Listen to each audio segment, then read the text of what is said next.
Hello, welcome to Magic Cat Gaming. This is the Magic Cat. Today we are going to play Izzet. This Izzet Exploration is going to be with the deck that I'd already been working on. So this one, compared to the previous two decks, actually has a little bit of testing under it, and I know that it is not the greatest deck, but it's better than those other two. So this one is one that I've got a little more faith in. So let's go down the list and see what it does. So this deck is intended to be a very tempo style of deck. We've got some counter spells, but we're not really a control deck. The goal is to just win in a quick fashion with protecting a single threat. So let's start at the top. We've got Essence Scatter. Sometimes you just need to counter a creature. Essence Scatter is the best way to do it. Glimpse of Freedom is there for the Rogues matchup, and for no other reason. Honestly, the only reason that this card is in the deck is so that you can hopefully eat 5 cards out of your graveyard and turn off the Rogue's overpower abilities. Into the Roil is there because it is a good catch-all card. It is both offensive and defensive. You can bounce your own creature to protect it from removal. And that is usually, if you're not going to draw a card, that is perfectly acceptable to use it that way. If you are going to draw a card, it's best if you're hitting your opponent's creature because it takes away the disadvantage of just bouncing your opponent's creature instead of killing it. Negate is going to be your answer to Planeswalkers. Unfortunately, this is, aside from Soul Sear, basically the only card that can answer Planeswalkers, and it's the only one that answers certain Planeswalkers. So if you think your opponent is going, if they're on Teamer and you think that there is an Ugin in your future, you keep up Negate and you do not use it for anything except for that Ugin because they will cast it eventually, or obviously, the Epiphany or whatever it's called that drops the top 5 cards of your library because that can also hit an Ugin, and you don't want that. So Vantress Gargoyle is my experiment currently for this deck. It is a big beefy guy for 2 mana. Now the fact that it's 2 mana means that it does get hit by Bloodchief's Thirst, which is not great. But if you've got the Neutralize up, or if you've got some kind of protection for it, then that is, it is what it is. So now your opponent will eventually have 7 or more cards in their graveyard so that you can start turning it sideways. What this card is really here for, the real reason that it's there, is for the defensive aspect. Now, this deck with 4 Sea-Dashers is trying to keep its hand full. It really wants to keep its hand full if it can. Ideally, it's got 1 threat down on the board. Your opponent's board is more or less empty, and you are dealing a steady, large amount of damage each turn. Whether that's the 3 damage from Brazen Borrower, 4 damage from Bonecrusher, 5 damage from Vantress, or the growing damage of the Sprite Dragon. Doesn't really matter. What really matters is our game plan going. And so Vantress Gargoyle is when we are having to play defense, where we are guarding our cards, we're trying to stay above 4, and we are blocking the small aggressive threats. So this is for like the mono red matchup, the green matchup, where we just need a big beefy wall to stop them from killing us before we can kill them. Sprite Dragon is a fun card. I love this style of card where it gets better when you protect it. So the original version of this deck had a bunch more protection cards, but the reality is that when you're that one-sided, the mana just doesn't quite work out. A lot of the answers and protections are a little overcosted for what they do. So the only way to really to improve the protections would be to go green, where you get things like Ranger's Guile and etc.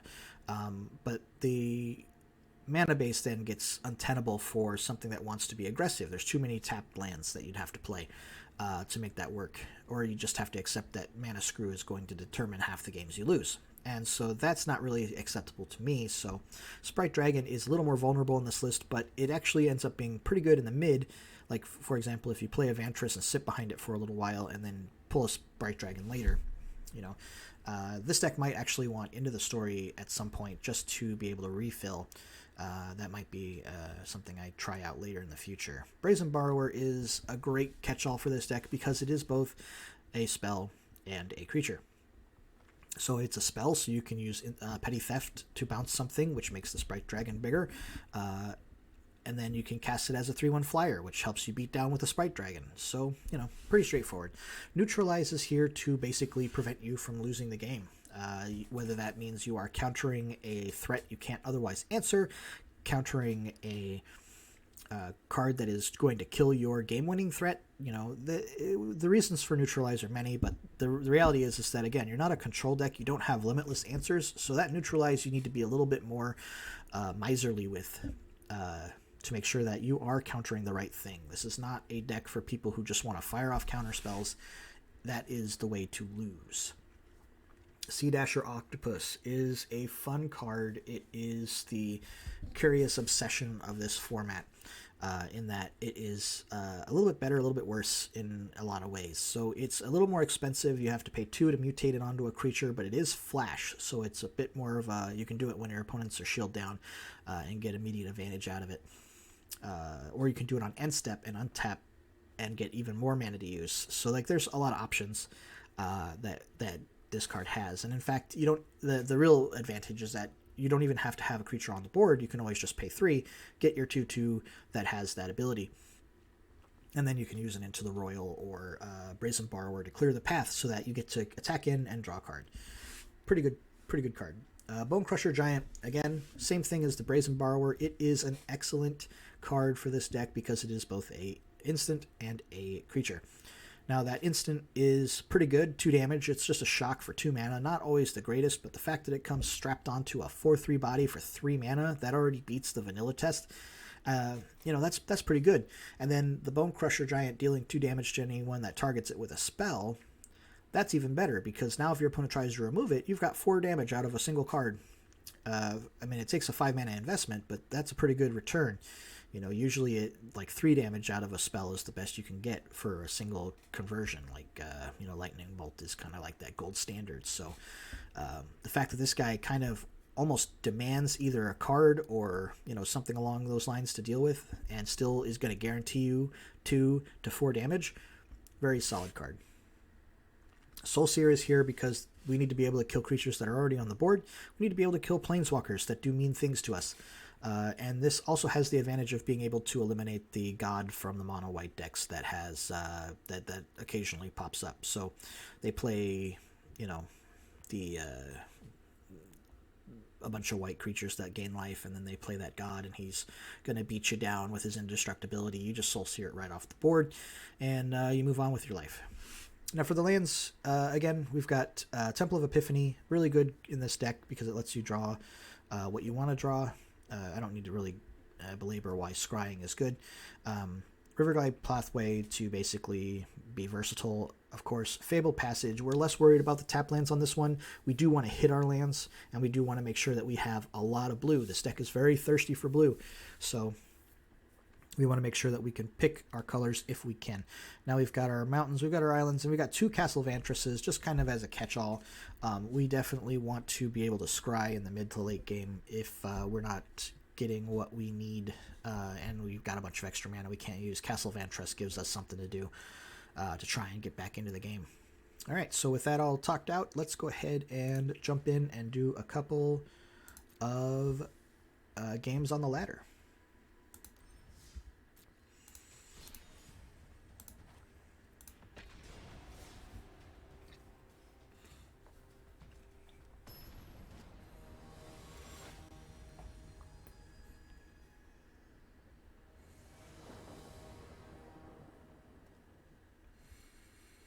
When we have lands and spells, we can play the Fabled Passage first.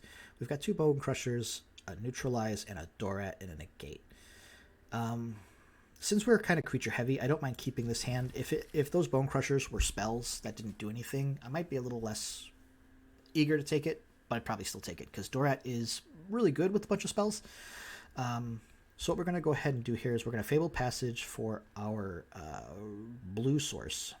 And then we'll Riverglide Pathway for the red if we don't draw it. And if we do draw a red source, then we can save the Riverglide as another blue source on a later turn. And that'll get us to our Neutralize. And that is why you always wait on these versatile either or cards because they come into play untapped and they give you options. Now, they are going to beat us down with a Fervent Champion. Honestly, the hand we kept is really good against mono red in that we've got 2 Bonecrusher Giants because they are good on both sides, which is to say they can kill basically every creature that our opponent's going to try and play, and then they can come down and block and trade or kill everything that our opponent's going to try and play. All right, so red source down. And a blue source. I know I did that wrong, but it kind of everything went out the window once I saw we were up against mono red. I knew I was going to need that red source to play Bonecrusher, so I just grabbed the other one. I needed to play the Riverglide out anyways, so hopefully we do draw another land. We did not draw another land, so and since we were up against an Intimidator, we're going to go ahead and just immediately Bone Crush that one too. If it was a creature that couldn't get up to, say, 4 power, I might have played the Vantress Gargoyle, and in fact the Vantress Gargoyle will be my play if I don't get another land, which I did not get another land. So we're going to go ahead and play this for Vantress, and we're going to sit back on it. And we are going to wait until we get our lands, because eventually we will draw them. As the game goes on, that the certainty that I will draw a land eventually hits 100%. Hopefully it doesn't quite take that long. But a mono red deck that doesn't have any creatures on the board is not particularly threatening. He's got a dwarf. Is he gonna double Bone Crush me? Like, I mean, I don't blame him for it. It's just, all right. So now I'm in a tough spot. What I'm gonna go ahead and do is cycle this Neutralize to just try and get a land. I just got to get something going. Still no lands. Man, this is a rough game.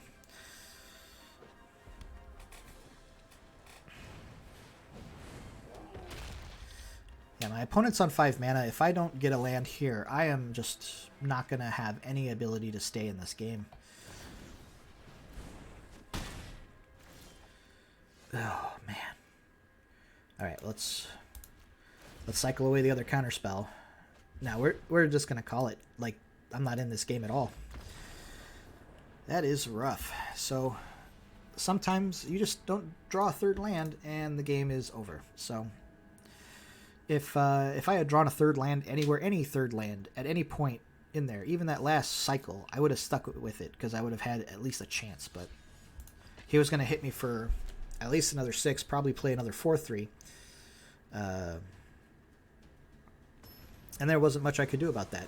You know, if I don't have a way to block, then, or even interact with my opponent, things get rough. All right, we got 3 lands. We got a Dorat. We got a Vantress. We got an Into the Roil. We're gonna keep it.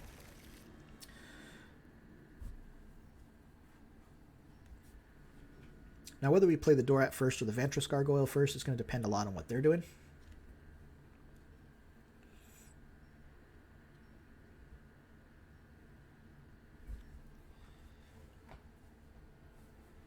And I'm not really sure what they're doing yet.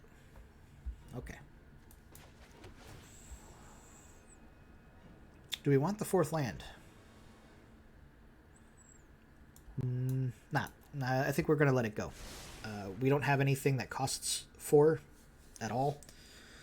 So we're just going to go ahead and let it go. We'll probably draw a few more lands naturally anyways, but we'll definitely not want to draw that one. If it was a Castle Vantress, I would have kept it. But see, that's just how things go sometimes. We're going to go ahead and play a land. They played white. We're going to go ahead and Dorat. This could get class casketed, but if they don't, we're in a good spot.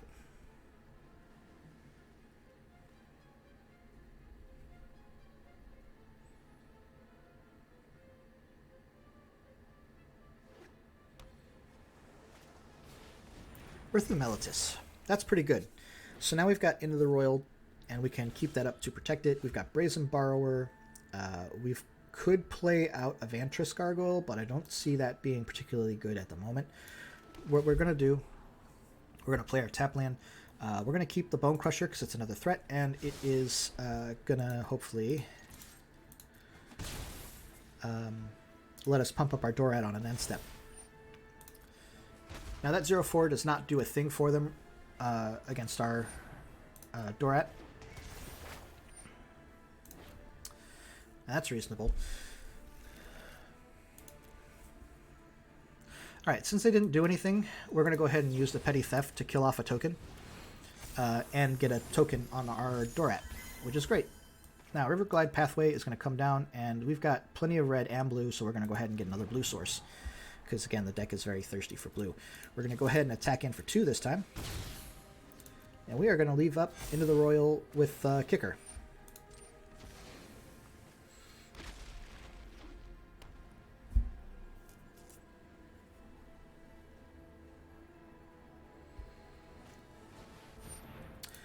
Yep, Banishing Light. Targets the Dorat.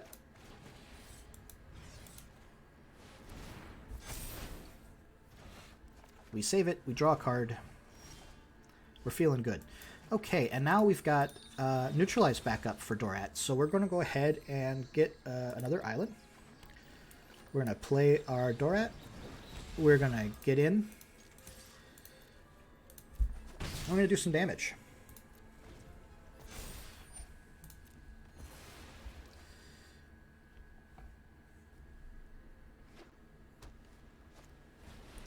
Solemn Simulacrum. We are not caring about that at all, but it is a target that we could Bone Crush.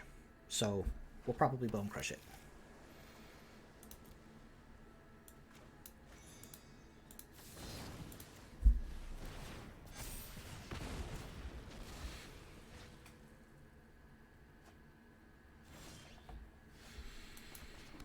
We are drawing a lot of lands this time around. It's not terrible.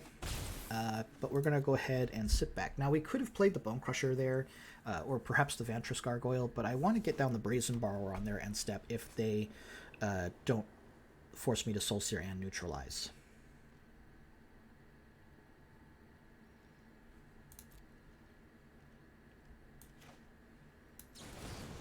Alright, they didn't cast anything, so we're going to get our Brazen Borrower down. And now the Sea-Dasher Octopus. We're going to go ahead and attack here. And we're going to go ahead and Sea-Dasher onto the Brazen Borrower.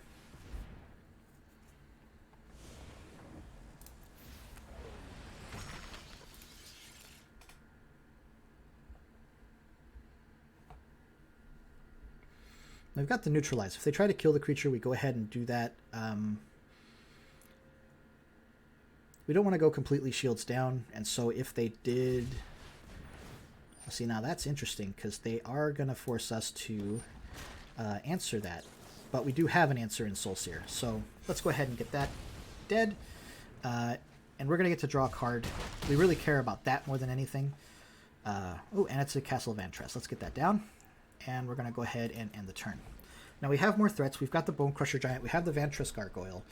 He's got 4 cards in his yard, so Vantress is not yet going to block, per se. What is that? Oh, he's just hard casting a Shark Typhoon. And then Glass Casketing. Okay. But what is he going to target with the Glass Casket? That's interesting, because he would need to... yeah, okay, so he is going to target the thing that lets me draw cards. Makes a certain amount of sense. Alright. Getting way too many lands at this point. We're going to go ahead and get another red source. We're going to go ahead and attack in. He chumps. That's fine. And we're going to go ahead and play the Bonecrusher. And we're going to end the turn. Basically, we want them to try to sweep the board so that we can then neutralize that board sweeper. Omen of the Sea for 2 is fine. It's not great. Those kind of little mini plays are going to be rough in terms of what we're able to actually respond to. Glass Casket. It's another 2-mana shark. I'm going to go ahead and counter it, which will put a counter on the Dorat.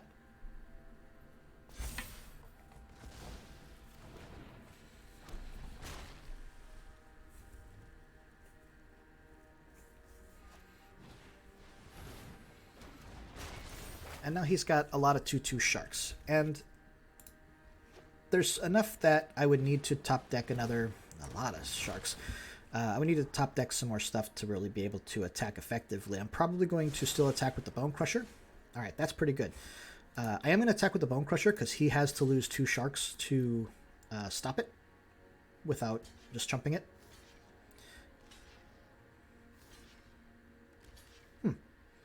So the stack block, I'm going to go ahead and kill 2 sharks.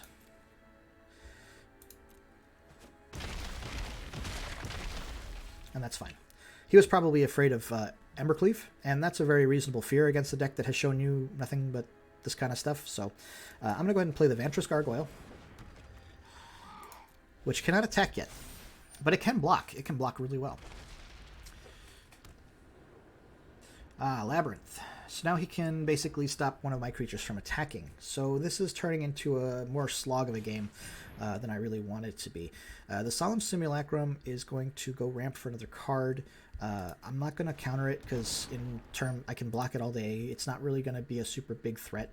I want to keep this Neutralize and hopefully dig into some bounce. All right, and I get to scry. So I'm going to go ahead and draw the card draw. I'm going to use that because that lets me get another counter on my Dorat, and now I can attack in freely, and I've got a double Neutralize. So go to combat, to attackers. Now I'm fully expecting him to use the Labyrinth to stop it, which is fine.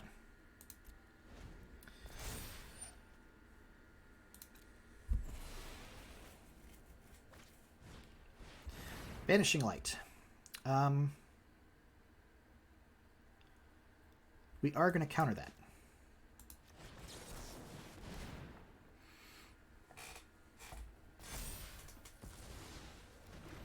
Puts another creature in the yard, and now my Vantress Gargoyle can attack as well. But he does have a 3/3 shark. Not ideal. And we're going to glimpse.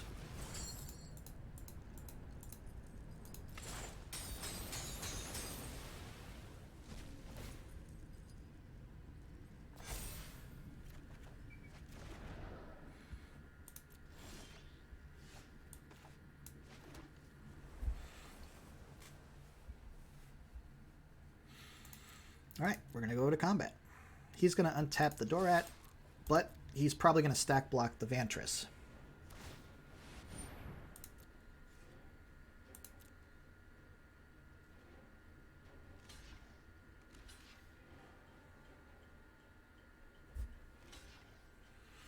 So now we get to kill his 3/3 and a 2/2, and that's fine.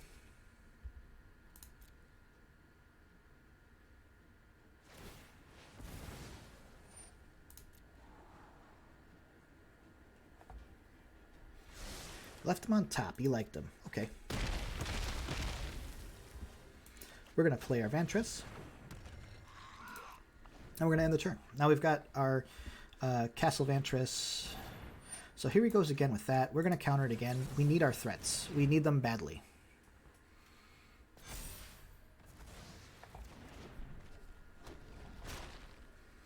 And the fact that he's getting 3/3 sharks out of it is just annoying as heck. But, you know. Not much we can do about that.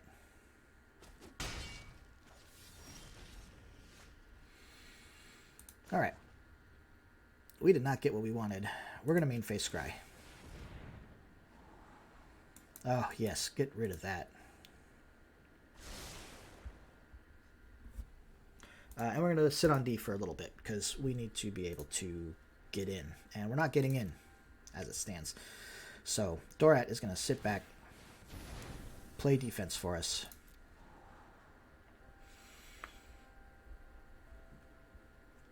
At least we're not playing against rogues. That's really what this all boils down to.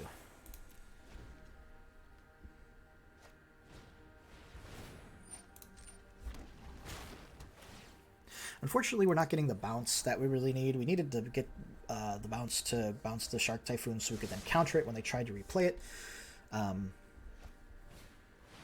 Oof. Oof, oof, oof. Yeah, that's going to be a big ouch from us, because that's just going to be more than we can deal with. Even if we bounce tokens, we're just going to go ahead and concede here. This game does not come out in our favor. All right, so we did better than against rogues, but at the same time, we weren't able to seal the deal. We had answers, but we never actually got to turn the corner anywhere. We'll give it another shot, see how it goes.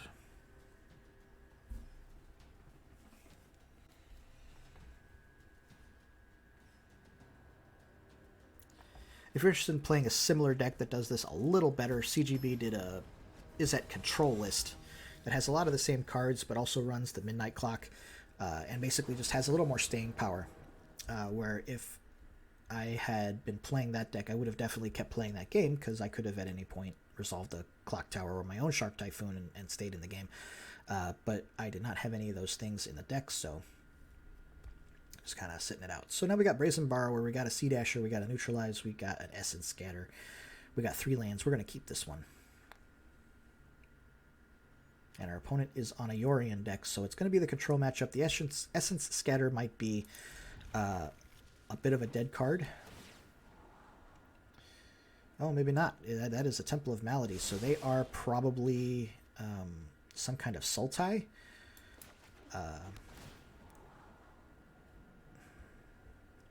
I do need a land, but I'll also need counter spells, so we're going to go ahead and leave that on top.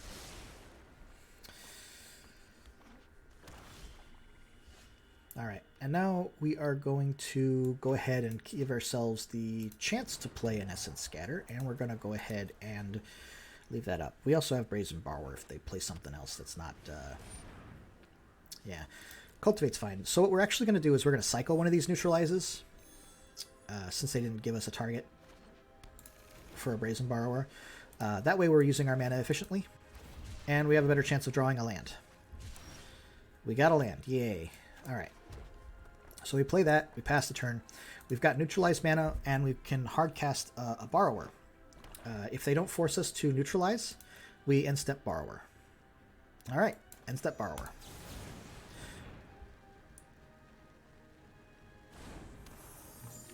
And if they let us untap, they let us untap. Okay, so now we've got some real options here. We can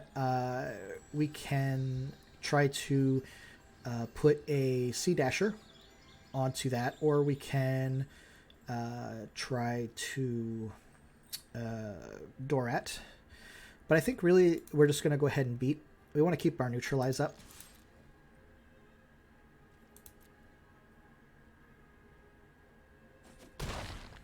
All right, and we're going to end the turn. We can use our mana here to Cling to Dust. We're not worried about that per se. We don't utilize our graveyard aside from our own escape card, so they can Cling to Dust, and that's fine. Mostly, we just want to make sure that we're winning the race here and countering their big threats. Now they could throw down anything at this point. And so what we're going to go ahead and do is we're going to activate this. We're going to go get ourselves a blue source.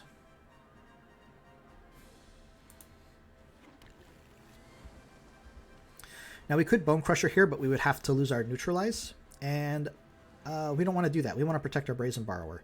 On the other hand, we could try to Sea-Dasher onto it. Let's take the risk. We're gonna flash our Sea-Dasher onto the Brazen Borrower. If they remove it, it's not the end of the world. We've got the Dorat behind it. Well, they're gonna concede. Okay. Well, that is a way you can win. Just resolve a creature with counterspell backup, and the opponent just doesn't think they can win. Kind of weird. All right, so, well, taking a win. I'm not going to complain about that. We're going to go ahead and end the video here then. Thank you for your time, and have a very nice day.